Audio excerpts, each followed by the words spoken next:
Eu tenho que apostar em um empreendedor tão bom que seja capaz de, inclusive, pegar uma ideia de negócio ruim ou, se já está sendo executado, um produto ruim, um negócio ruim, e testar, retestar, refazer, pivotar, até chegar em algo que realmente gere valor para a sociedade. Então a gente tem aquela máxima do mercado que a gente tem que apostar no jockey e não no cavalo, mas é literalmente isso. A gente tem que apostar no empreendedor que está por trás daquilo ali e a visão que ele tem para o futuro. Lá no início é assim que a gente faz.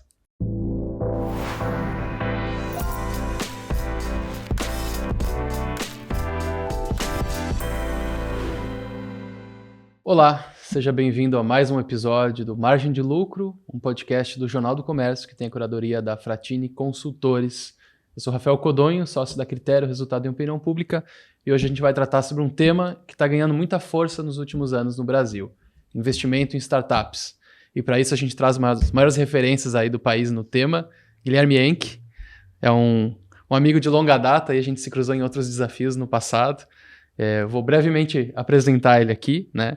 Ele tem uma trajetória focada em fintechs, mercado financeiro, foi fundador da CapTable, plataforma que liderou o mercado de investimentos em startups no Brasil, atuou até o Exit ali em 2024, fundador da ZK Ventures, empresa de Venture Capital, e da ZK Labs, aceleradora de negócios e plataforma de formação para empreendedores, né? Também atua como investidor anjo, mentor de startups em estágio inicial. E como tem pouca atividade, ele decidiu lançar um livro também, né? Que também vai ser tema, né, Jonathan, do nosso programa. Muito bem-vindo, Guilherme. Obrigado, Rafael. Prazer estar aqui com vocês, né? Prazer estar aqui entre amigos, né? E agradeço muito pelo convite e tenho certeza aqui que o nosso papo vai ser muito bom, porque as conversas que a gente estava tendo aqui fora do ar já estavam de altíssimo nível. Também apresento aqui Jonathan Dapper, consultor da Fratini da Fratini Consultores. Muita experiência em M&A, consultoria financeira e tantas coisas mais, né? Seja muito bem-vindo. Obrigado, pô, um prazer estar aqui de novo. Ainda mais o Guilherme aqui, uma referência no assunto. Vai ser um dia muito bom, a gente vai aprender bastante, eu tenho certeza. Maravilha. Vamos começar então. Eu stalkeei o teu Instagram, Guilherme, e tem um post teu que me chamou muita atenção, que tu falou que investir em startups é o melhor negócio do mundo. Fala pra gente, é isso mesmo? Olha, eu sei que eu sou um pouco suspeito para falar, né, mas eu acredito que sim. E os motivos que eu gosto de elencar, porque o investimento em startups ele tem uma série de características que os outros tipos de investimento não têm. Né? Primeiro de tudo, posso ganhar bastante dinheiro investindo em startups? Claro, dá para ganhar bastante dinheiro investindo em startups, mas assim, a ideia que a gente tem aqui é de fazer isso com estratégia, é de fazer isso de uma forma alinhada com a natureza de longo prazo desses ativos. E não é aquela promessa de ganho rápido, de eu investir no próximo unicórnio, né, que para quem não conhece o termo, unicórnio é aquelas empresas que crescem até valer $1 bilhão. Né? Então não é assim que a gente enxerga o investimento em startups. Mas então tem os ganhos financeiros associados, Rafael, e eles são grandes nesse mercado, se a gente faz direito, se a gente faz da forma correta, mas a gente tem também os ganhos não financeiros desse mercado. Então, nos ganhos financeiros, o que eu sempre gosto de trazer? Alguns dados que eu gosto de trazer. Tem um cara chamado David Swensen, que ele é uma referência no mundo de investimento institucional. Para quem investe de forma profissional, institucional, ele é tão ou mais importante do que um Warren Buffett da vida. Né? E o David Swensen, ele geriu o fundo de endowment de Yale, da Universidade de Yale. Esses fundos americanos que recebem doações de ex-alunos para gerir a universidade, ele geriu esse fundo da Universidade de Yale durante 30 anos. E ele criou um modelo de alocação que virou referência para todo mundo que faz investimento institucional. Ou seja, todo gestor de fundo leu o David Swensen e aplica as estratégias dele. E como resultado das estratégias que o Swensen desenhou, cerca de 25%, isso varia de ano para ano, mas cerca de 25% da alocação do fundo de endowment de Yale é em venture capital, é em startups. E por que ele faz isso? É uma fatia bem expressiva, né? Bastante expressiva. Principalmente quando a gente olha que o fundo de endowment é aquele fundo que tem que ser mais defensivo, aquele fundo que tem que preservar capital a longo prazo, mas ele justamente reconhece a capacidade maior de ativos que estão ligados às novas formas de fazer negócio no mundo e que vão ser cada vez mais relevantes no futuro, de preservar capital, do que das velhas estruturas que vieram tendo uma função muito importante até aqui, mas que agora o centro da criação de valor no mundo está mudando. Né? Então, assim, tem muitas coisas a falar sobre os ganhos financeiros, mas vamos se ater a isso nesse momento. E tem o que eu chamo também de ganhos não financeiros, que é o aprendizado, é a diversão, que é muito importante nesse mercado, é muito perceptível nesse mercado. Certamente dá muito repertório de conhecimento. Com lidar certeza. com isso, né? Pô, só para te dar um exemplo muito simples aqui, eu invisto numa startup de inteligência artificial aplicada à saúde, que se chama LifeUp, e cada conversa que eu tenho com o fundador da empresa é uma aula de inteligência artificial que depois eu posso aplicar nos meus negócios, na minha vida pessoal, e eu me torno um profissional melhor, mais qualificado. São os ganhos intangíveis desse processo. Os ganhos intangíveis. Então, assim, a melhor forma de eu acelerar o meu aprendizado vai me dar muito mais cancha, né, do que qualquer MBA que eu vou fazer. Eu estar conectado com essas pessoas que são naturalmente muito para frente, naturalmente estão assim, por dentro das principais métodos de gestão, principais tecnologias, principais metodologias de vendas, né, das empresas que estão realmente puxando à frente da nova economia. Então a gente aprende muito com isso. E o que eu gosto de comentar também é da primeira vez que eu fui para o Vale do Silício, que é uma história interessante, porque eu conheci o Johnny daquela época, né, do mercado de M&A, o mercado mais tradicional, e a gente estava acostumado, eu estava vestido que nem vocês estão agora, assim, de blazer, camisa, sapato, e a gente ia nos eventos dos grandes bancos, e estava lá no palco o economista-chefe de um desses grandes bancos, e ele estava falando coisas como inflação implícita, curva de juros, formação bruta de capital fixo. Né? Pô, a gente estava ali comendo um canapé e tal, tomando uma espumante, trocando cartões de visitas, um tentando parecer mais inteligente do que o outro, né? Aquela postura, aquela pose profissional, plastificada que a gente vê né, nos LinkedIns da turma, aí, aquela, parece inteligência artificial gerando conteúdo. Né? Todo mundo igual. Todo mundo exatamente igual. E aí eu fui para o Vale do Silício em 2017. E aí lá no Vale do Silício eu tive um choque. Me disseram que a gente ia num evento de investimento em startups, que as startups iriam fazer um pitch, iriam se apresentar, os investidores iriam analisar as startups e iam escrever cheques de 1 milhão, 2 milhões, 5 milhões de dólares. E eu, beleza, achei interessante aquilo ali, deve ser um evento sério e tal, para estar movimentando esses valores. Quando nós chegamos lá, era num terraço de um prédio, num rooftop, assim, um terraço de um prédio comercial em São Francisco, no subúrbio de São Francisco. E realmente tinha um palco, as startups subiam, se apresentavam, mas estava todo mundo de jeans, camiseta, comendo pizza em fatias e tomando chopp. E conversando, fazendo piada, num ambiente extremamente descontraído. Só que era nesse ambiente aí que esses grandes cheques eram escritos e que tinha startups aí, empresas gerando muito valor para muita gente. O que eu digo é que, assim, em algum momento alguém nos convenceu que para a gente fazer negócio, para a gente criar valor para a sociedade, o ambiente tinha que ser chato. E se a gente parar para olhar, não tem tanto sentido. Né? E eu estava tendo esse primeiro choque em 2017. Então, aqui para a gente objetivar a tua pergunta, tem os ganhos financeiros de se investir em startups, mas eu gosto muito de focar nesse outro aspecto, que é a descontração, é a diversão e muito, muito, muito, muito aprendizado. Então, o investidor de startup ele ganha muitas vezes. Jonathan, tu que lida muitas vezes com o setor mais tradicional da economia, né? Indústrias, grandes corporações e tal, esse mercado está pronto, está maduro para lidar com startups, com essa descontração, com essa disrupção, com esse novo modelo de pensar? Olha, eu acho que há 10 anos existia um preconceito maior com isso, né? Mas, assim, toda empresa ela nasce por alguma inovação, por alguma visão de mercado, algum produto, e ela se consolida, né, e atinge um estágio que a gente chama tecnicamente de maturidade. Né? E ela precisa sair desse ambiente, e eu acho que é muito rico o que o Henk traz. Ela tem que estar num outro ecossistema. Sim. Que talvez é um ganho até financeiro, só que indireto. Que ela vai começar a viver outras coisas, né, para ela levar para o ambiente mais tradicional dela, porque se ela não fazer isso, ela vai morrer.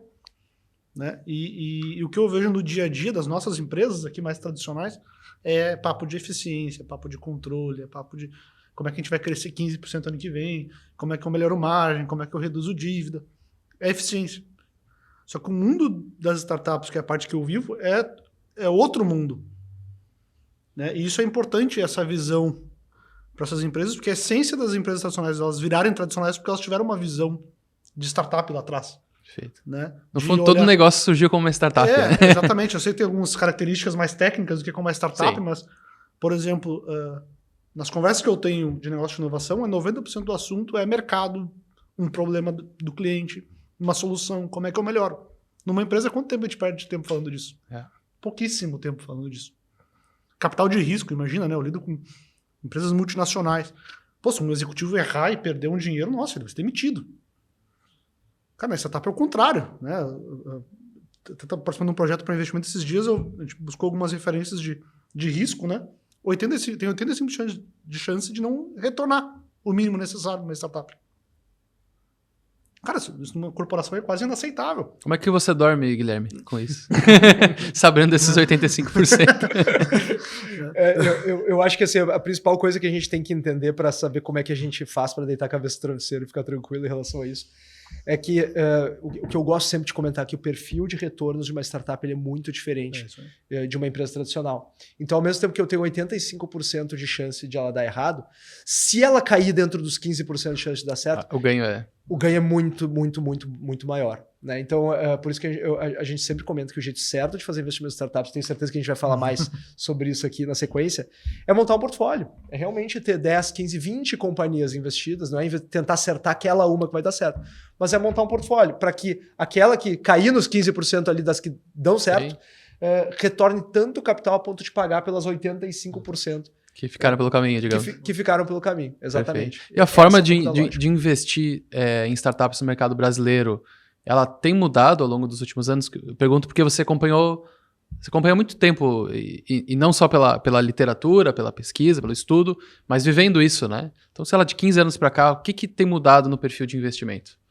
Bom, eu acho que o mercado brasileiro amadureceu muito, né? Quando eu comecei lá em 2018, 17 para 18, a interagir com esse mercado, quando a gente fundou a CapTable, antes disso a gente já tinha uma outra iniciativa que era a Deal, que foi criada lá dentro da Magnolia Partners, a boutique de M&A que eu era sócio, e a Deal acabou não dando certo, mas já era uma iniciativa nesse sentido.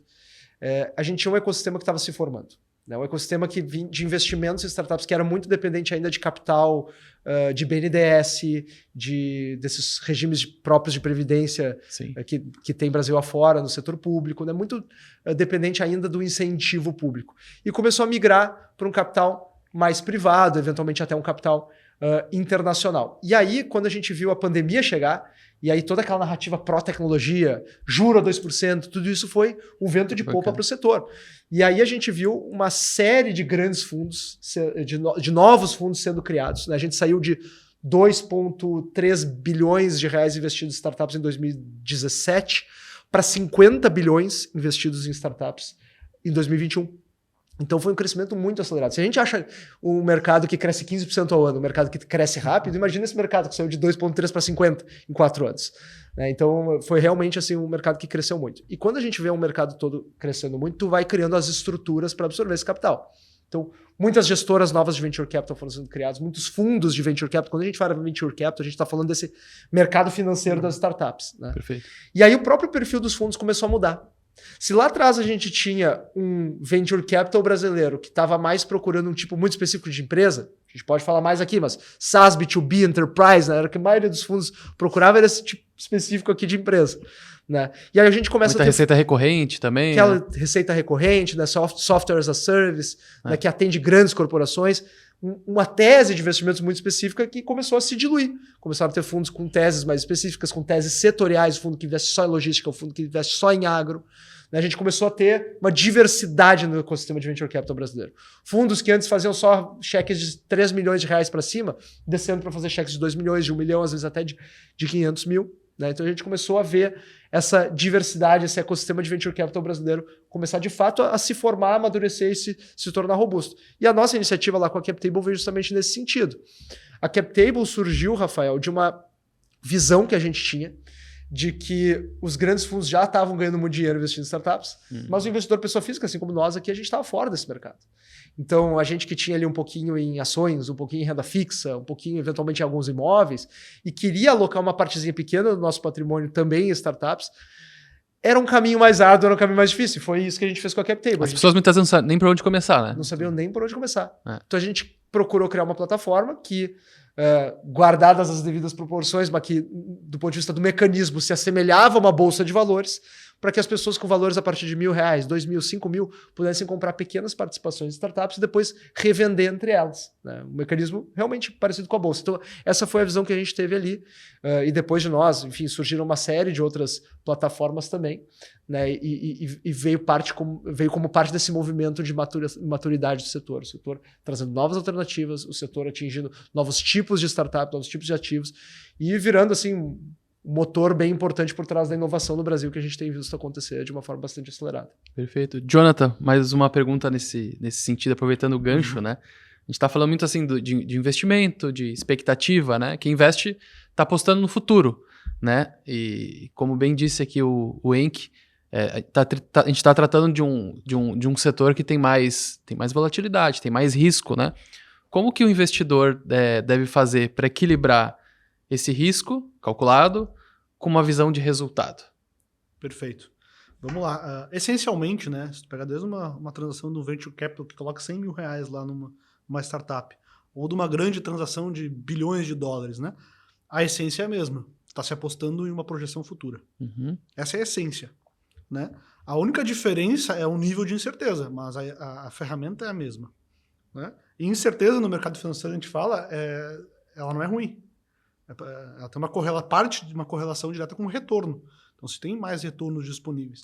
O que muda nessa incerteza do mercado tradicional para uma startup é o tamanho da incerteza futura. Então, eu vou dar um exemplo bem básico, né? Vamos supor que a gente fosse planejar investir numa lanchonete aqui, né? Pô, é muito fácil planejar isso, né? Só olhar quantos alunos tem, ticket médio, eu faço uma concorrência, faço uma pesquisa aqui, vejo se o produto é bom, quanto é que é o preço. Eu faço uma projeção aqui e digo, vai te dar um retorno de 15% a 25% ao ano nos cenários, tudo certo. Cara, numa startup isso não é tão claro, nada claro. Os ciclos são bem mais curtos também. Eu não sei se eu vou vender para 1.000 caras ou 1 milhão de caras, as premissas são muito mais amplas. Então, como tu vai avaliar isso, tu tem que estar muito mais preocupado com as tuas premissas do que com o retorno. A gente até tem um investidor que a gente trabalha bem, ele disse, se der certo não precisa fazer cálculo, que vai dar dinheiro. A questão é, do que eu preciso fazer, quais são as premissas que eu preciso aprovar para isso dar certo. Então é uma lógica totalmente diferente de uma lógica do investimento tradicional. As métricas, o foco tem que estar muito mais nessas premissas, né? Como é que tu valida isso? Se o produto é bom, qual que é o tamanho desse mercado? Né? Como é que eu vou validar isso ao decorrer do tempo? Em quanto tempo eu tenho que validar isso? Como é que eu tenho um modelo de negócio que vai rentabilizar em cima disso? A maioria dos investimentos de startup não sabe nem quem é o concorrente ainda. O mercado não existe, é um mercado novo. Né? Então, tem que estar muito mais preocupado com as premissas do que com o retorno financeiro em si. É óbvio que no longo prazo tem que dar o retorno financeiro. Mas se tu focar no retorno financeiro do início e não nas premissas, tu está focando no lugar errado, olhando no venture capital. Né? E isso é a dificuldade de uma empresa tradicional olhar isso. Né? Acho que o Henk pode contribuir bastante com isso, mas essa é a principal diferença. A métrica é muito mais operacional do que financeira. Né? A gente vê cases aí de a empresa fica 10 anos dando prejuízo. Né? Cara, se as métricas operacionais estão verdes, é um bom negócio. Né? Eu gosto de usar um exemplo pessoal, né? Que é, tu vai extrair ouro do solo. Cara, tu não sabe se tem ouro lá dentro, lá embaixo. Tu vai contratar uma pesquisa, mas ela não tem 100% de certeza. E aí tu vai botar dinheiro para começar a extrair. Se tu botar todo o dinheiro numa mina e não tiver, tu perdeu tudo. Então tu tem que fazer também uma lógica de diversificação. Né? É muito parecido com uma startup. Né? A lógica, a gente faz isso há muito tempo. As antigas navegações, antigamente que saía do navio para procurar mantimentos. A mesma lógica. Tem um risco-retorno e a forma de avaliar isso é muito mais pelos indicadores operacionais do que pelo um ano deu lucro ou não deu lucro. Não, honestamente, não é por aí. É claro que isso abre brecha para vários erros no meio do caminho. Perfeito. Né, de gente que não está focada nos indicadores operacionais, está focada numa narrativa. Isso é um problema que eu acho que a gente vai falar. Né? Isso é bem comum nas startups. Bem comum nas startups, né? Ela não tem fundamento a narrativa. Né? O pitch é maravilhoso, né? Exatamente. Mas não dá para também só focar no financeiro, que eu acredito que não vai ter grande sucesso nos investimentos aí.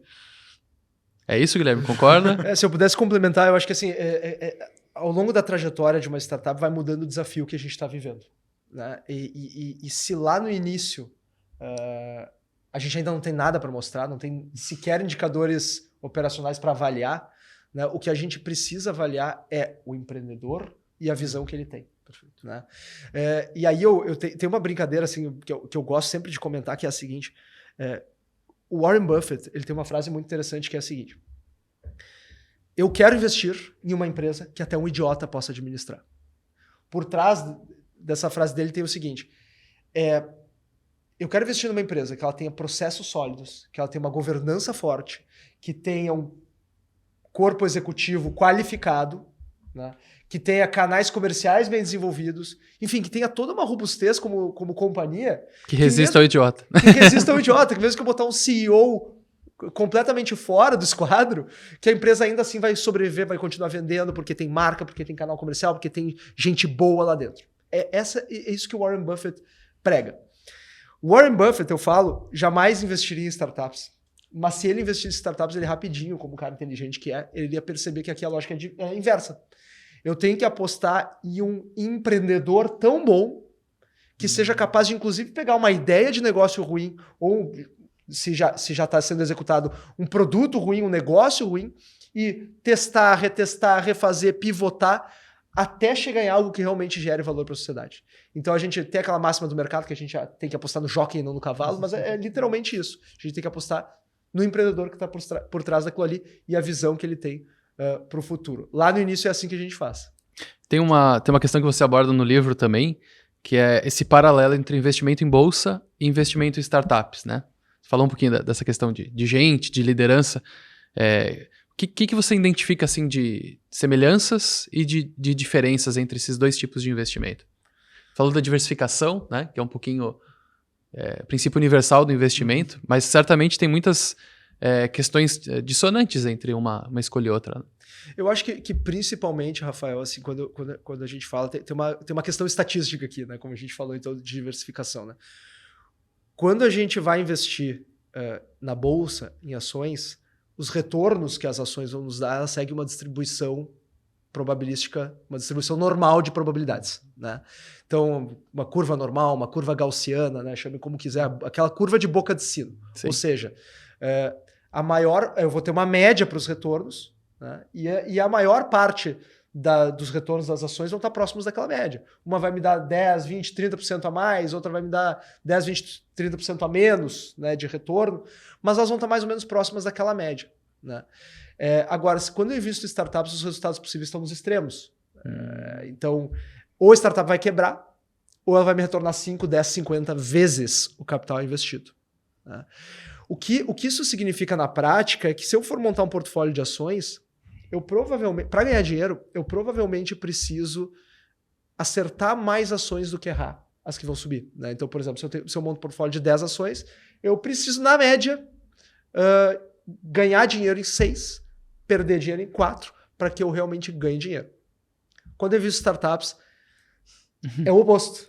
Eu posso perder dinheiro em 9 e ganhar só em uma, e ainda assim, no agregado, rentabilizar bastante o meu capital, justamente porque os retornos possíveis estão nos extremos. Então, quando eu vou investir em startups, toda startup que eu investir, ela tem que ter o potencial de multiplicar 10, 50, 100 vezes. Porque eu sei que, na média, aquilo que a gente falou antes aqui, né, 85% vai quebrar, então eu preciso que aquelas 15 me deem esse retorno para que justifique o risco que eu corri. Então, essa para mim é a principal diferença. As semelhanças, né? A gente vai montar um portfólio, a gente vai analisar a fundo as companhias, a gente vai entender quais que a gente acha que tem mais potencial de sucesso. A diferença está em como é que vai se dar o retorno dessas companhias para que o meu portfólio como um todo também entregue. Uma análise mais fundamentalista, digamos assim, do que se faz no mercado financeiro, do que aquela análise mais estatística, matemática, né? Sem dúvida, uma análise que a gente chama bem mais bottom-up, né, que eu gosto de dizer. É claro que a gente vai analisar o mercado, como é que ele está se comportando, para onde a gente está indo. Mas a gente tem que ir lá no fundo, antes disso tudo, a essência do negócio. O empreendedor, o produto, a essência do negócio e a visão que existe para o futuro daquela empresa. Perfeito. Jonathan, tem um tema que sabe bem que a gente sempre estressa bastante aqui no Margem de Lucro. É quase uma obsessão nossa aqui. Indicadores, né? Sim. Que conjunto de indicadores tu observa para ver se uma startup está indo bem, se ela é promissora, se o caminho dela não está indo bem e é preciso pivotar de alguma forma? O que tu chamaria a atenção? Vamos lá. Da nossa experiência mais corporativa, né? Vamos lá. Muitos qualitativos. Então, assim, é muito diferente um projeto tradicional do projeto Venture Capital, como o Guilherme colocou aqui, né? A equipe é a questão número 1. Né? Muito diferente de um outro tipo de projeto. Então, o clima da equipe, como é que tá? Cara, se não tiver bom, não vai andar. Então, esse é um ponto mais qualitativo. Né? Os pontos mais quantitativos, eles são mais voltados à solução que eu tá querendo entregar. Por exemplo, cara, os clientes, mesmo que poucos, estão satisfeitos com a solução ou não? Eu estou perdendo cliente ou não estou perdendo cliente? Né? O meu mercado, que eu tenho uma premissa que o mercado vai ser X mil usuários, ele está caminhando para isso ou não está caminhando para isso? É muito mais do que analisar a métrica de tá dando EBITDA, tá gerando caixa, tá dando ROI sobre o investimento. Não, eu preciso pegar esses indicadores mais iniciais, mais essenciais, inclusive, porque ele que vai gerar o retorno. Né? Inclusive, a gente deveria nas empresas mais tradicionais também analisar esses indicadores, né? Mas eles são mais essenciais. Tipo, eu tô conseguindo fazer a primeira coisa, que é entregar algo de valor para o meu cliente, eu tô conseguindo fazer isso? Estou conseguindo manter esse cliente atender bem? Porque essa é a essência que isso vai gerar lá na frente. O mercado, eu estou conseguindo gerar esse mercado está sendo criado, eu estou conseguindo metrificar barreiras de entrada em relação a isso, né? Muito mais do que eu estou gerando caixa, eu estou, né? Às vezes métrica de crescimento é importante também, mas eu estou indo mais no início ainda que, cara, eu consigo metrificar. É um olhar mais universal. Eu estou entregando algo para o mercado que o mercado está gostando e está continuando comprando, porque isso que importa no final, essa é a essência da coisa, né? Se eu puder complementar, como eu já comentei aqui antes, uma startup, por definição, dependendo do estágio que ela estiver, os desafios dela são diferentes. Uma startup a gente costuma focar um desafio por vez. Né? Então, lá no início é construir um produto, depois é fazer as primeiras vendas, depois é montar time. A gente vai focando um desafio por vez. Né? Por isso que a gente tem aqueles... São ciclos mais curtos também. Ciclos mais curtos. Porque uma startup é um conjunto de hipóteses não validadas. Então, eu defino um conjunto de hipóteses para validar. Bom, vamos validar essas hipóteses aqui. Agora, o próximo conjunto de hipóteses para validar, vamos validar essas aqui. Senão, a gente fica realmente num mar de certezas que a gente não consegue tirar a empresa do chão. E por isso que a gente conhece aquelas fases de desenvolvimento de uma startup, né? Quando a startup está no MVP, depois está em tração, depois está em escala, porque isso tudo tem a ver com um conjunto de hipóteses que está sendo validado a cada momento da startup. E daí também vem, depois a gente pode falar, o nome das rodadas de investimento, rodada pré-seed, seed, Series A, que também tem a ver com os desafios que a startup está vivendo em cada estágio. Bom, mas então quando a gente volta lá para o início, qual que é o grande desafio da startup? É montar algo que gere valor para alguém, certo? E aí, quando a gente fala sobre isso, a gente tem como metrificar algumas coisas nesse sentido. Claro que muitas avaliações são subjetivas e qualitativas. Por exemplo, avaliar os empreendedores. Como é que eu avalio os empreendedores? É claro que eu posso avaliar os sucessos pregressos deles. Se eles já tiveram uma startup, se eles tiveram sucesso, como é que era a carreira corporativa deles, eventualmente? Eles já assumiram posições de liderança, posições de tomar decisões difíceis, como é que eles costumavam lidar com isso? Né? Então, tem análises que são mais subjetivas e qualitativas. Mas mesmo as análises qualitativas podem, às vezes, ter uma métrica por trás. Eu vou dar um exemplo para vocês. Quando a gente começa uma startup, e a gente tem que entender se ela gera valor para a sociedade, eu tenho uma série de hipóteses. Para quem que atende essa dor? Quem é que sente essa dor? As pessoas estão dispostas a pagar por essa dor? Né? E aí, quando a gente vê a startup tracionando, tendo tração, que a gente chama, que é fazendo as primeiras vendas, conquistando os primeiros clientes, isso valida uma série de hipóteses dessas. Isso tem valor para alguém? Claro que tem. As pessoas estão comprando. Né? Eu cansei, assim, esse mercado é realmente um exercício de humildade. Porque eu cansei de olhar para uma startup, aquela ideia maluca, assim, dizer, pô, isso aí nunca vai dar certo, ninguém compraria isso aí. E quando eu vejo a startup está fazendo vendas recorrentes todos os meses e está crescendo.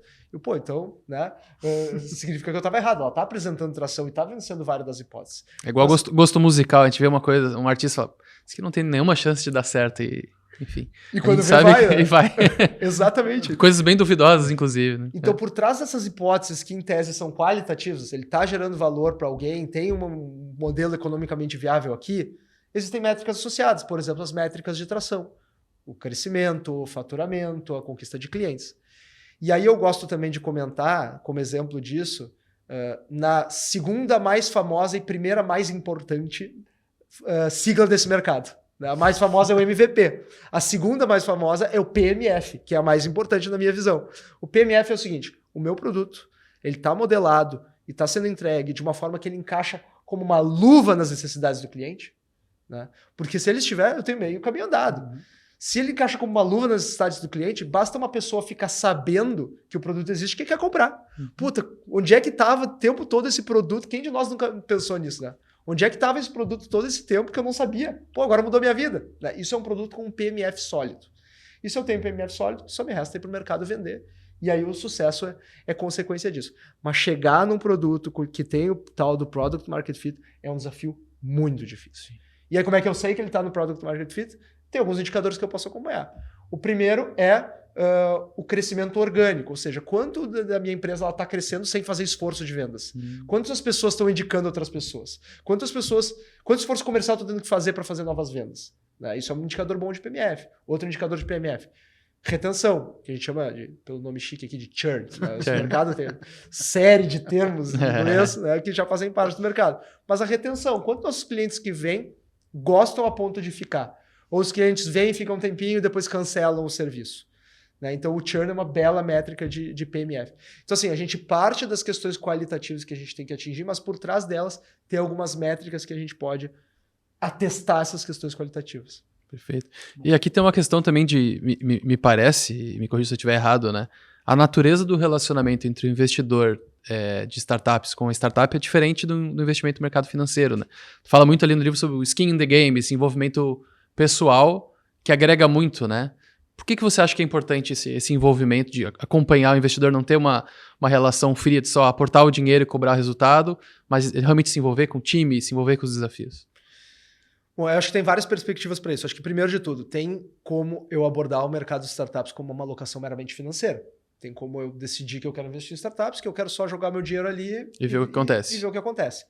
Mas essa não é realmente a forma que eu indico. Por quê? Porque daí a gente não vai estar extraindo boa parte dos ganhos desses mercados, que é aqueles ganhos não financeiros que a gente comentou. Que você comentou. De aprendizado e etc.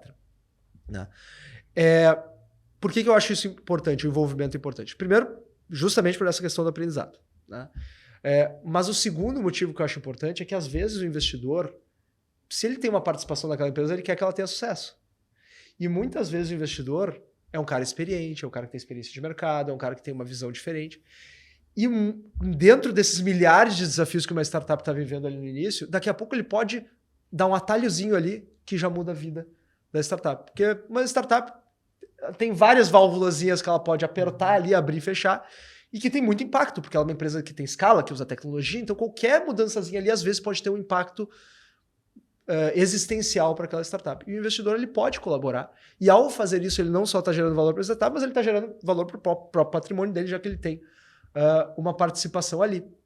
E outra perspectiva que eu acho interessante da gente olhar é assim, quanto impacto social, econômico, a gente se sente fazendo quando a gente investe numa ação da Petrobras na Bolsa de Valores. Uhum. A gente sabe que a Petrobras tem lá o seu impacto econômico e social, mas o nosso impacto específico dentro é muito diluído, né? É muito diluído.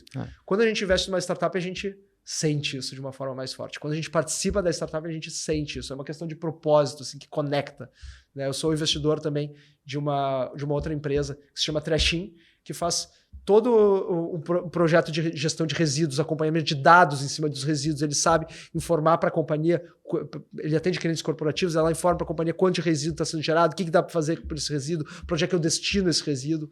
Então, e a empresa ela movimenta comunidades, movimenta cooperativas de catadores, né, de reciclagem, em volta de todo esse processo. Então ela tem um impacto não só econômico, como social muito forte e ambiental muito forte também. E eu sou parte disso, né? E esse privilégio, essa alegria não tem preço. E eu jamais vou sentir isso investindo num ativo só como uma alocação financeira. Perfeito, é outra natureza. É outra natureza. Jonathan, quando a turma do Blazer e a turma da camiseta preta, eles se juntam, né? O executivo de uma corporação mais tradicional e um startupeiro. Que tipo de erro que você acha que é mais comum de acontecer, assim, pela experiência que tu tem lidado, assim? Empresas que querem se aproximar desse universo, talvez cheguem com uma expectativa errada, ou não sabem lidar com esses ciclos mais curtos. Eu acho que o primeiro ponto é metodologia. Né? A gente brasileiro, a gente já não gosta de método, né? A gente gosta do jeitinho, né? Vamos fazer alguma coisa, olha no YouTube e vamos fazer. Não, existe método para as coisas, né? Para fazer um negócio, normalmente a metodologia que as empresas usam é um plano de negócio. Pô, vou investir numa filial, vou investir numa... Tu vai lá fazer um plano de negócio, né? Que tu vai analisar tamanho de mercado, vai analisar concorrência, vai analisar a força competitiva que tu vai estar lá dentro, vai rodar um project finance, vai dizer, meu ROI é tanto. A gente falou sobre isso antes. Cara, na startup, tu não sabe o tamanho do mercado, tu não tem certeza. Tu não sabe o produto que vai ser ainda direito, tu não sabe quem vai concorrer contigo, tu não vai saber se o cara vai gostar, tu mais ou menos sabe a equipe. A metodologia é outra. Então, o primeiro ponto que eu acho que tem que chamar a atenção é a metodologia de análise de uma startup. Existe uma metodologia consolidada. O Henk pode dizer isso com muita propriedade. de estágios, o que tu tem que olhar. Se tu ir para os Estados Unidos, quem desenvolveu esse negócio, é muito bonito de ver que é muito industrializado o processo. E na minha visão, até um pouco mais filosófico, quanto mais incerteza a gente tem em algo, mais método tu precisa. Né? Pega, sei lá, criação publicitária. É só deixar um cara numa sala tendo ideia? Não, precisa de método. Sim. Né? Dá um puff para ele, um videogame, né? De método, tem método criativo, né?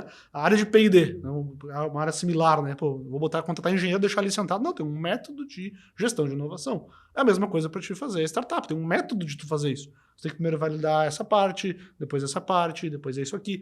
Então, aprender esse método, na minha visão, é o maior erro que as empresas têm. Elas vão com outra cabeça tentar enfiar, desculpa o termo, no mundo delas. Isso não funciona. Né? A parte de gestão de pessoas, que eu acho que é a cultura de gestão de pessoas. O mundo executivo é um mundo avesso a erro.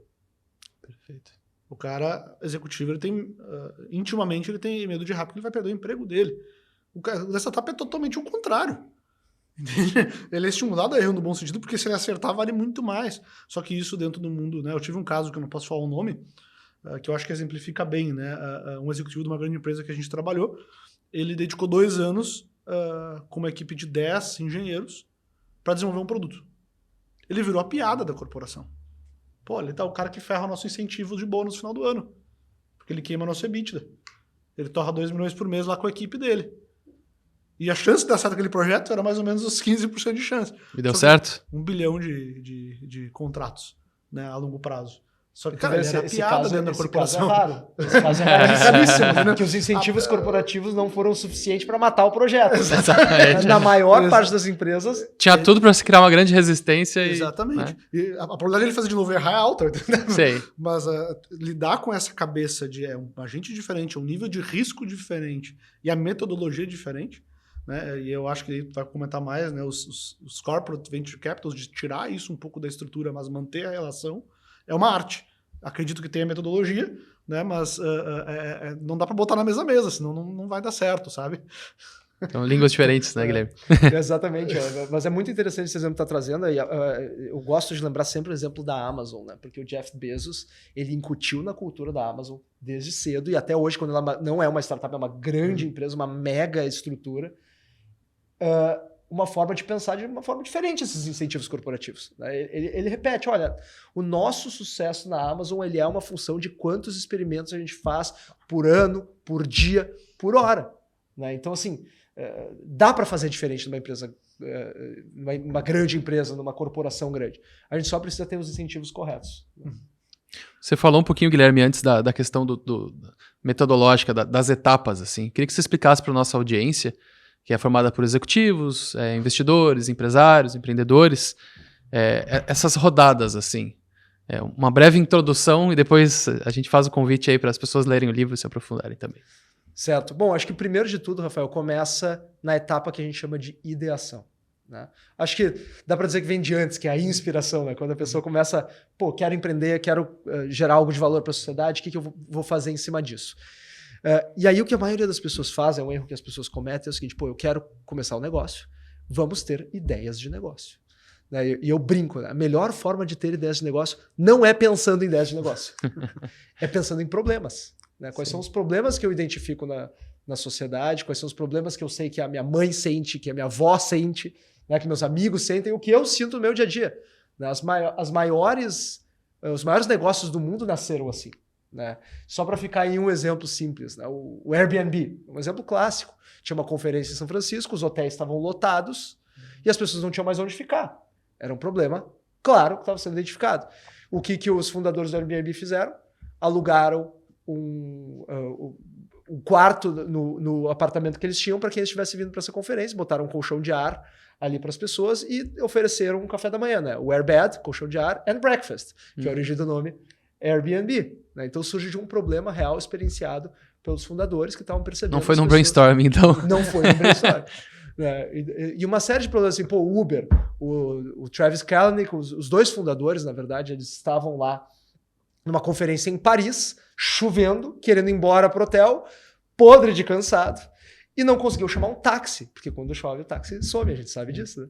Então eles pensaram, e se tivesse uma forma de a gente fazer isso que fosse uma questão, uma tarifa dinâmica, né? Que daí, a gente pudesse pagar mais para quem viesse nos buscar na chuva. Né? Mas eles estavam lá experienciando um problema real. Então, parte daí, Rafael, o problema, identificar o problema que a gente quer resolver. O segundo ponto daí, então, é esse que os fundadores do Uber fizeram. Em cima do problema, eu vou pensar uma solução para esse problema. E aí a solução, obviamente, ela está no campo da hipótese. E aí eu tenho que ir para a fase de validação. Eu vou entender se aquela solução realmente atende o problema. Ou primeiro, antes disso, eu tenho que entender se o problema ele é grande o suficiente. Porque às vezes o problema ele é só uma coceirinha, ele não é uma dor de fato. Né? É muito mais fácil eu vender um analgésico do que uma vitamina. Né? Então, aquele problema é grande o suficiente para que as pessoas estejam dispostas a pagar por algo que resolva o problema. Essa é a primeira fase. Tá? Solução. Bola a solução. Terceiro passo, eu vou validar a solução. E aí é nesse momento que a gente faz a sigla mais famosa e a segunda mais importante do mundo das startups, que é o MVP. O MVP eu construo um protótipo, algo que já endereça aquela solução, algo que já endereça aquela dor, aquele problema que eu defini, mas que ainda assim não é tão sofisticado a ponto de eu ter que gastar um monte de dinheiro para desenvolver. E aí eu vou validar com o público consumidor aquela solução, vou entender como é que o produto final tem que ser para que ele esteja encaixadinho com as necessidades dos clientes e a gente chegue na sigla mais importante do mundo das startups, que é o PMF. E daí depois eu entro em fase de tração, que daí o meu desafio é realmente transformar tudo aquilo que eu fiz, o produto que eu fiz, em uma empresa. Né? Ter time, ter vendas, ter contabilidade, ter jurídico. Né? Quando realmente o jogo fica sério. O jogo fica sério. Eu acho que é mais ou menos por aí, tentando resumir um pouquinho de todas essas etapas. Né? E das rodadas de investimento também, você falou do seed, de toda essa etapa também, acho que, aproveitando a aula, né? Acho que é interessante também, de forma bem didática, assim, explicar essas etapas. Né? Certo. As etapas de investimento numa startup, elas também, como desenvolver uma startup é um conjunto de validação de hipóteses em sequência, então eu valido um conjunto de hipóteses, depois, uma vez validado esse conjunto, eu passo para o próximo conjunto e valido. Cada conjunto de hipóteses que eu valido, eu estou jogando parte do risco associado fora. E aí eu me cacifo a receber uma rodada de investimentos de um tipo específico de investidores, porque cada investidor tem um grau de risco que está disposto a correr e um conjunto de desafios que topa comprar junto com a startup. Né? Então, por isso, os nomes das rodadas que a gente foi dando foi baseado nos momentos que cada tipo de investidor gosta de entrar numa startup. Na média, claro, isso é o livro texto. Quando a gente vai para a prática diária, as coisas ficam um pouquinho mais fluidas e diferentes. Né? Mas então, quando eu estou passando da etapa de ideação para a etapa de validação, normalmente quem vai investir na minha empresa é família e amigos. Né? Aquilo que a gente chama de... As pessoas que eu não tenho nada para mostrar ainda. É a turma que compra rifa na escola. Para ajudar. É a mesma turma. Então assim, eu não tenho ainda nada para mostrar. O que eu tenho são as pessoas que acreditam em mim, que confiam em mim e que eventualmente torcem pelo meu sucesso, que são normalmente família e amigos. Né? E aí tem aquela sigla dos 3 Fs, né? Family, Friends and Fans, né? Os fãs, que depois alguém mudou para os fools, né? Os tolos, né? Que acreditaram. Né? E eu brinco que aqui no Brasil tem o 4º F, que é o FGTS. Né? O sujeito sai da empresa, pega o FGTS para abrir a sua startup. Então, nesse momento, a rodada é FFF, que a gente chama. No segundo momento, eu estou passando da fase de validação para atração, aí eu vou receber ali o cheque pré-seed, né? Aquele cheque que eu vou começar a montar a minha empresa. Estou indo para a fase de tração, vou começar a montar a minha empresa. Então, tem um investidor que aposta nessa etapa, que ainda é uma etapa de risco bastante alto, né, relativamente às outras rodadas. E aí eu vou montar a minha empresa com esse cheque pré-seed. Quando eu estou passando da fase de tração ali para uma fase de refinamento de produto, né, eu já estou rodando, já tenho uma empresa, aí eu vou receber um cheque seed, né, até deixar o meu produto super encaixadinho com as necessidades dos clientes. Da passagem da fase de refinamento para a fase de escala, que aí é aquela fase que a gente fala, né, do move fast and break things, né? Move-se rápido e quebre coisas, né? Do Mark Zuckerberg. Que é o momento que a gente vai vender e deixar um monte de caco quebrado pelo meio do caminho, depois a gente volta para consertar. A prioridade ali é crescimento. Né? E aí esse momento que a gente passa da fase de tração para a escala para poder acelerar, o cheque que financia esse crescimento acelerado é o que a gente chama de Series A. Uhum. E aí na sequência, cada cheque que eu recebo, ele ganha uma letra sequencial. Series B, Series C e assim por diante. Né? Mas tudo referente ao conjunto de hipóteses já validado e os desafios do próximo conjunto de hipóteses serem validados que o investidor quer comprar junto àquela startup. É muito comum a gente achar, tem muita gente que comete esse erro, que o nome da rodada vem do tamanho do cheque. Não, o tamanho da rodada vem do estágio da startup. Tem muitas startups, por exemplo, que captam 2, 3, 4 rodadas seed antes de captarem o Series A. Interessante. Jonathan, o que falta para as empresas médias, familiares entrarem nesse jogo? Olha, eu acho que o primeiro é conhecimento, né? Tipo, a gente está no berço do mercado ainda, né? Acho que tem muito trabalho. Tem livros agora, né? Mas Temos guias. Tem os guias, mas porque, assim, o que mais me chamou a atenção quando eu comecei a viver mais as startups, né? Antes eu pensava, pô, o cara que criou a startup é o gênio, né? Sempre, o cara teve a ideia e deu certo, né? E, cara, é o contrário disso, né? Eu dei uma aula aqui hoje de ciência, né? Até uma vez eu vi uma pesquisa que o maior sucesso de startups são de founders mais velhos do que mais novos, né? A gente acha que vai chegar aquele cara de faculdade lá, vai ter uma grande ideia, abriu e bombou. Não, pô, existe toda uma metodologia, uma ciência, uma engenharia, eu diria, nesse sentido de passo a passo de validar, né? Então, eu acho que conhecer esse modelo é importante para tirar o preconceito ou achar que é gambling, é aposta. Né? O cara tem uma ideia legal. Cara, talvez a ideia é o que menos importa no final de tudo. Né? Eu acho que tem esse ponto. A gente fala que todo sucesso do dia para noite tem anos de trabalho. Exatamente. Eu acho que tem um segundo ponto que é cultura interna. Né? Por exemplo, vai ter desperdício. Né? O jogo não é vai ter desperdício de ineficiência, questão de gerar valor. Né? Então, internamente tem que mudar isso. E eu, particularmente hoje, na maturidade das empresas nacionais, que são muito boas em vários aspectos, eu não consigo enxergar, na média, né, generalizando, que se vai conseguir investir a nível institucional, né? Tu ter várias áreas envolvidas com isso. Talvez eu veja que a maneira mais prática de iniciar, e o Guilherme pode contribuir, por favor, tu vai ter um executivo lá que vai cuidar disso, com um analista que vai fazer as interações internas para ter um início. Né? As empresas que eu vi rodando isso e estando mais nesse ecossistema foram as que fizeram isso na minha visão. Né? Eu não vou pegar 20 pessoas da minha equipe e fazer um... Não, cara, eu vou contratar um executivo para isso, eu vou pagar um analista para ele, ele vai ser o responsável por começar essa relação da minha instituição... Com incentivos diferentes. Com incentivos diferentes, né? Vai estar no Caldeira lá, por exemplo, vai estar num ambiente diferente, e ele vai fazer essa interligação entre os meus executivos e como é que eu posso auxiliar as startups e como é que eu posso trazer tecnologia de startup para dentro. Né? Vou chutar aqui números, tu vai investir no executivo, mais um analista lá, vai gastar caro 100 mil por mês, né? Pensando numa instituição grande. Cara, R$1 milhão por ano para uma empresa muito grande, para ela estar no ecossistema e começar a interagir é nada. Né? Eu acho que funciona melhor. E as possibilidades que isso abre, né? Do que tu vou fazer um programa institucional de startups, eu não vejo isso rodar com sucesso particularmente. Posso estar errado, mas essa é a minha visão. Guilherme, eu quero entrar um pouquinho na tua intimidade agora. Opa, vamos lá. Eu sei que além de empreendedor, autor, agora também, tu também é investidor anjo. E deve ter muito pedido de call contigo, de cafezinho. Deve ter tomado muito café ruim também nesse período todo. Se tivesse que detalhar assim, 3 critérios que você observa quando alguém vai te pedir um investimento como investidor anjo, o que você costuma observar, assim, para ver se você avança na conversa ou não? Eu acho que o primeiro de tudo, Rafael, já vou te falar os 3 critérios, tá? Mas o primeiro de tudo é que o meu estilo de investir é diferente do que a maioria dos investidores anjo. Sim. Eu não sento com o investidor, escuto o pitch e decido se vou fazer o cheque ou não. Eu mentoro antes. Então eu sento com a companhia, sento com o empreendedor e eu programo com ele, que vou durante um tempo, tentar ajudar ele. Né? Para ver se eu consigo gerar valor para a companhia, que é super relevante para mim, como já comentamos aqui, né? Mas também para conhecer o empreendedor e a companhia. Entender como é que ele lida com os desafios. Nada substitui a vivência no dia a dia para tu conhecer uma pessoa. Às vezes tu tem uma super primeira impressão da pessoa, mas quando tu vai para o jogo, tu vê que ele não lida bem com as pessoas do time, é um pouco autoritário, não consegue extrair o melhor das pessoas, tem uma série de dificuldades que daqui a pouco tu vê que aquilo ali já prejudica a chance da empresa dar certo. Então eu sempre tento vencer essa etapa, eu acredito que assim eu consigo maximizar as minhas chances de sucesso.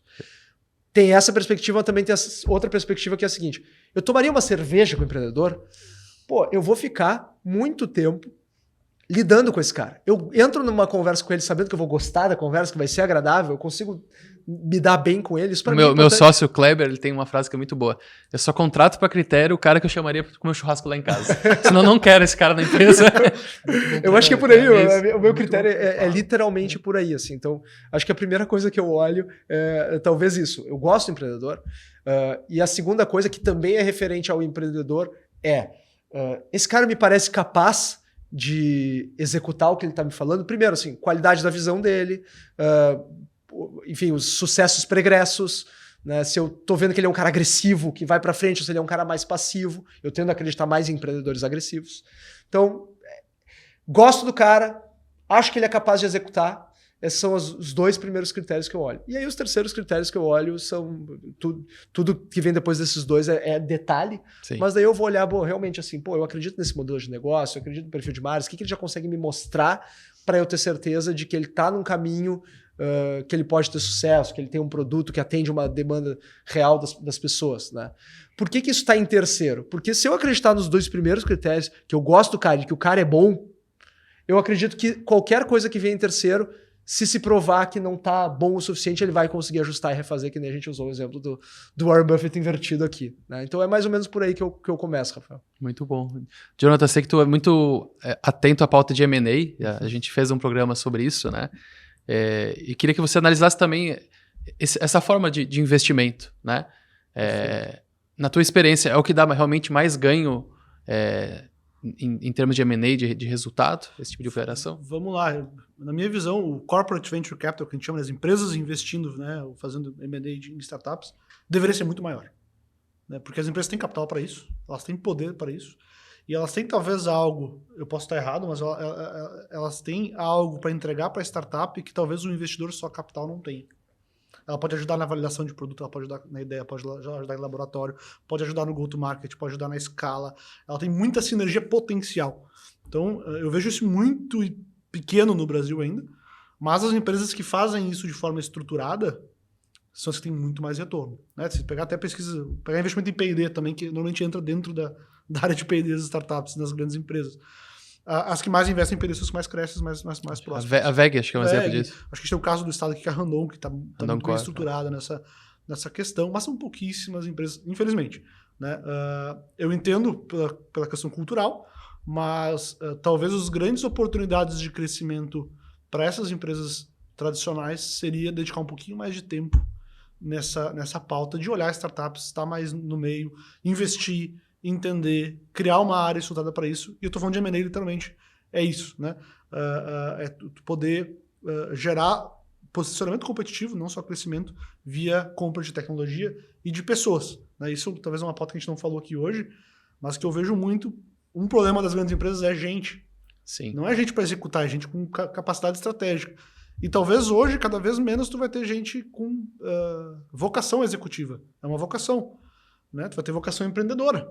E talvez a chance de ter esses caras perto da tua empresa inovando o teu mercado é via startup, não é via tu contratando um executivo. Né?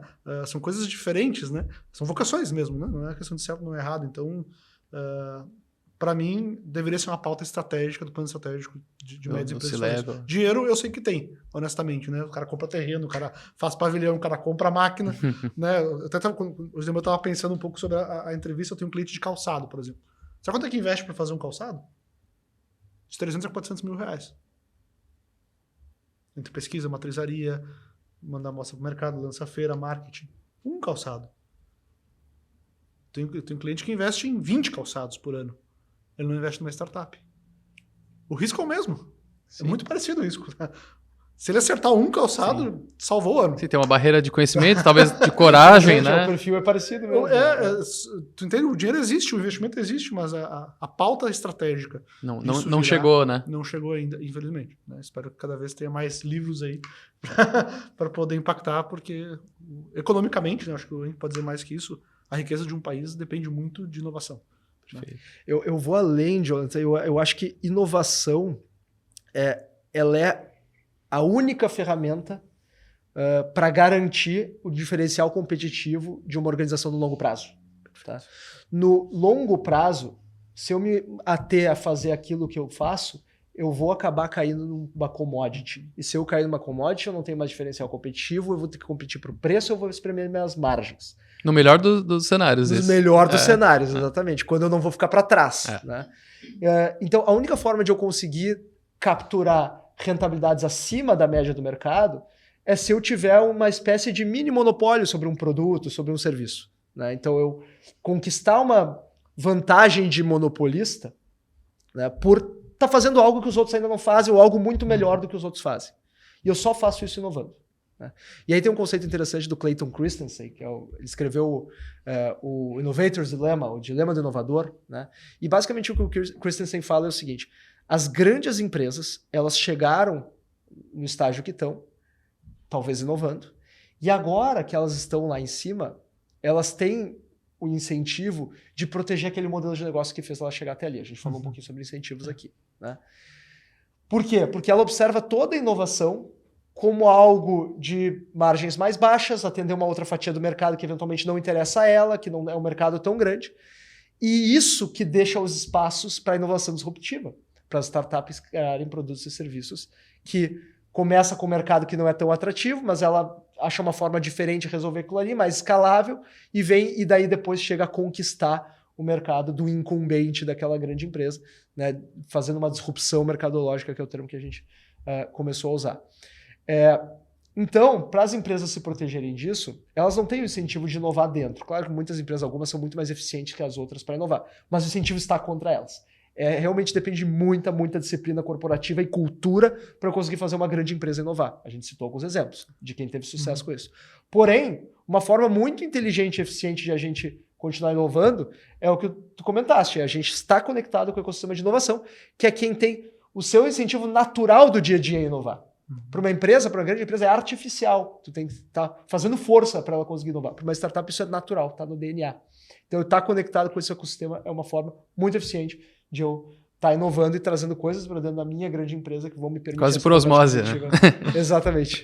Tem um livro, até eu recomendo, que eu acho que é muito legal, mais antigo, na década de 80, se eu não me engano, que quando surgiu a tecnologia lá nos Estados Unidos, IBM e tudo mais, que se chama Quando os Elefantes Aprendem a Dançar.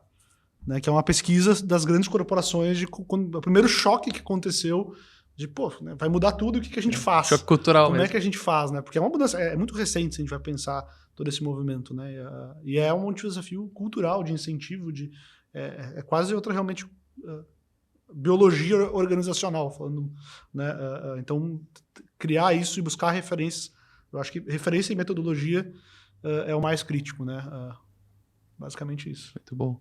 Guilherme, eu queria também, já indo para o finalzinho do programa, se pudesse compartilhar conosco uma experiência desses 15%, né? A gente falou das 85% que acabam ficando pelo caminho e 15% que acabam vencendo todas essas etapas, né? Queria que você comentasse um caso que você vivenciou de perto, que mentorou. Se puder dar os nomes, melhor, senão a gente pode falar em... escondendo a razão social, não tem problema. Não, vamos lá, vamos citar nomes aqui. Tem uma empresa que eu mentorei e depois investi, foi o primeiro investidor da empresa. Eu mentorei o empreendedor antes ainda dele empreender, dele criar a empresa, que se chama Digital Drive. A Digital Drive ela é uma plataforma para compra de carro 0 km. Então, as grandes plataformas de carros elas acabaram focando no seminovo e usado. E a Digital Drive foi focar no 0 km, porque o 0 km naturalmente passa por uma concessionária. Sim. Então a Digital Drive ela criou um sistema que consegue, dentro das concessionárias, extrair as melhores ofertas para uma determinada região para o comprador. Então o comprador não precisa mais em 5, 6 concessionárias, fazer test drive, conversar com o vendedor. Né? Às vezes ele não está na melhor posição de incentivos para ser consultivo e te ajudar a fazer o melhor negócio. Ele quer vender, né? E está no direito dele. Porém, a Digital Drive ela atalha esse processo. Tu entra lá, tu configura o carro que tu quer, informa se quer banco de cor, teto solar, se tem carro na troca, se vai ter financiamento ou não. E com isso, com esse pedido montado, a Digital Drive puxa nas concessionárias as melhores propostas por aquele carro e a pessoa pode escolher onde é que ela vai comprar o carro baseado na melhor proposta. Então é esse o processo que a Digital Drive faz. E o Vitor, que é o empreendedor dessa startup, é um cara espetacular, ele é fora de série. E uma das coisas que ele fez muito bem feito foi resiliência. É muito importante, porque muitas vezes no início de uma startup a gente ainda não sabe os caminhos e tem muitas vezes aquele dia que a gente, eu acho que nada do que eu estou fazendo vai dar certo. Vou fazer um concurso. Vamos fazer um concurso público. Né? E o Vitor viveu isso muitas vezes. E ele foi resiliente. Ele acordou no dia seguinte, não, vamos lá, a gente vai descobrir os caminhos. Então a gente olha o gráfico de faturamento da startup ao longo dos anos, ele passa vários anos numa linha quase reta assim. E é de 12 meses para cá que o gráfico fez isso aqui. né? A gente chama de curva J, né? O hockey stick, né? O taco de hóquei. Isso deve dar uma alegria para ti sem tamanho. Sem tamanho, sem tamanho. A gente vê depois de tanto tempo o resultado aparecendo de muito trabalho que foi feito ao longo E muito chopp, como tu disse também. E muito chopp, com também. certeza. Queridos, última pergunta eu vou compartilhar para vocês dois, tá? É a pergunta do milhão.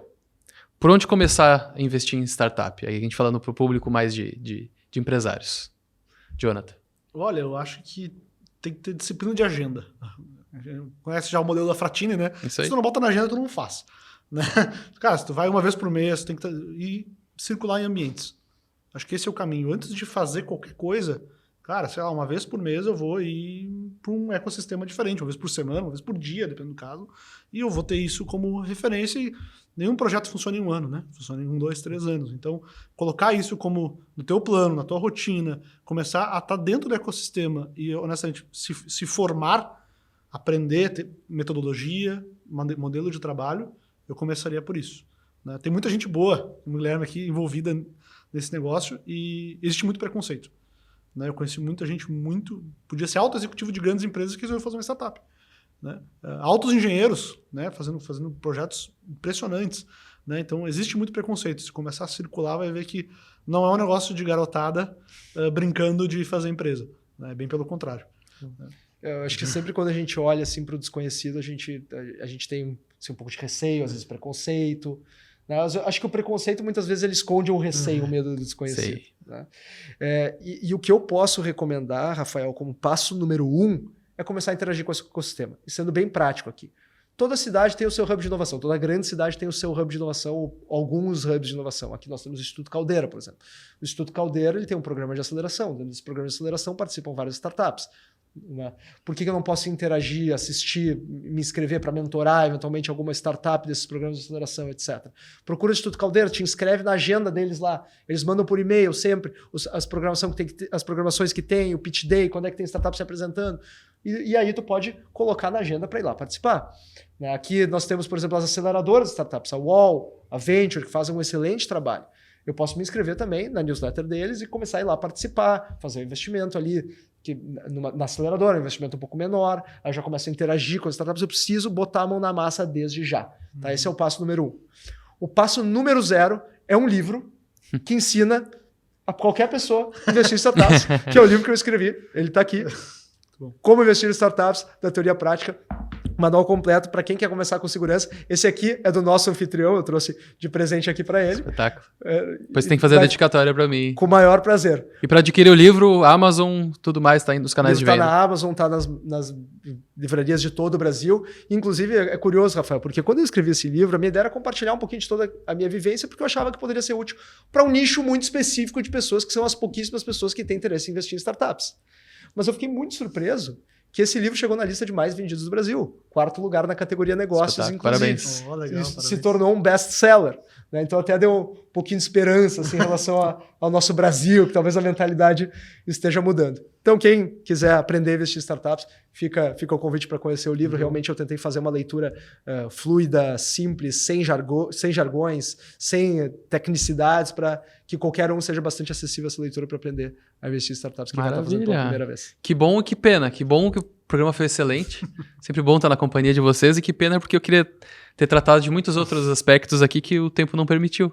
Mas aí, quem sabe, no futuro a gente faz uma nova rodada, tá bem? Jonathan, Guilherme, muito obrigado pela participação de vocês. Espero que tenha sido tão útil que seja tão útil para as pessoas que estão assistindo quanto foi para mim. Muito conhecimento novo. Tenho certeza que as pessoas vão aproveitar muito também. Tá bem? Muito obrigado pelo convite. Sempre que o convidado estarei aqui, é muito bom ter entre amigos aqui participando. Obrigado pela conversa, pela oportunidade de novo e, Guilherme, pela estar junto contigo é sempre bom aí. Aprendi bastante hoje. Obrigado. Maravilha. O JCast Margem de Lucro, ele tem 2 patrocinadores, né? Mônaco Atacado, Fundação Proambi. E nas redes sociais do Jornal do Comércio, os canais proprietários, todos vocês podem encontrar os episódios. Aqui, nesse podcast, o que interessa é o resultado. Até o próximo episódio. Muito obrigado.